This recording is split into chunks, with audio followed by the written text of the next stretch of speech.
But the most important myth we debunked, which really got us into trouble and I think was the main reason why few of us could not withstand the pressure, was about how the Palestinians became refugees in 1948. That was the most important issue.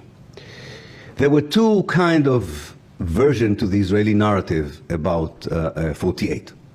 There was kind of the official narrative that you could have found, which was a bit ridiculous. I think maybe some Israelis even felt it was ridiculous, which said that the Palestinians left voluntarily because the Arab leaders, the leaders of the neighboring Arab states and the leaders of the Palestinians told them to leave and to make way for the invading Arab armies with a promise to come back. This is what was the official narrative. Then there was a more sophisticated narrative that said, well, some people might have been expelled, but it all started in May, on the 15th of May 1948, when the Arab armies invaded Palestine. And when the Arab armies invaded Palestine, there was a war, and people in a war become refugees. That happens all over the world. So it was the war that was responsible for the making of the Palestinian refugee problem. Now, to our great surprise, for those of us who had been open-minded enough, we saw that both narratives did not fit what we found in the archives. What we found in the archives is that from the mid-1930s, and definitely immediately after the Second World War, the Zionist political and military leadership contemplated and planned mass expulsion of Palestinians in order to create what they thought would be a Jewish democratic state. They wanted as much of Palestine as possible, with as few Palestinians in it as possible. Their main problem in 1947, 1948, when the British rule came to an end, was that the Jews in Palestine were only 1/3 of the population. And even when the United Nations took over the issue of Palestine from Britain and suggested to partition Palestine into an Arab state and a Jewish state in November 1947, the demographics were such that even in the Jewish state that was offered by the United Nations, the Jews were still not the majority, because there were too few Jews in Palestine in 47, 48.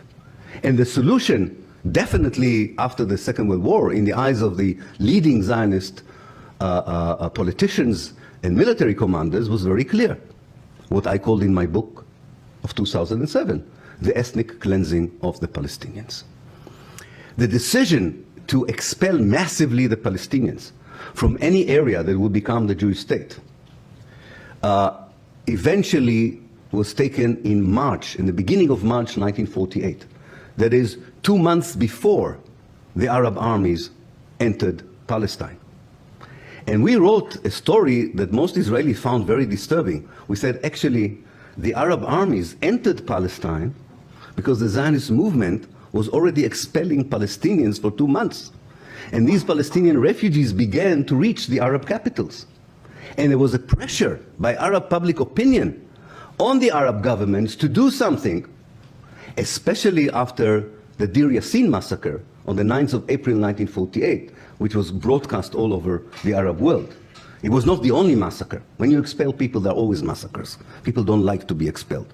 And when they refuse, you shoot them. But the most known massacre in those days was the massacre of a small village near Jerusalem, Deir Yassin. And that in particular put pressure on the Arab governments, who, by the way, didn't want to send one soldier into Palestine. The Egyptian parliament decided on the 13th of May, 2 days before the 15th of May, to send an army into the Sinai Peninsula and from there into Palestine. And as I said, they decided to send mostly the prisoners from the Muqattam camp where the Muslim Brotherhood were interned. So we described a sequence of events by which we said, actually, the Palestinians did not become refugees because of the war. They became refugees because the Zionist movement planned their massive expulsion, what I called the ethnic cleansing of Palestine. Ethnic cleansing is a crime against humanity. Ethnic cleansing is not justified by anyone in any circumstances. You cannot massively expel people just because of who they are.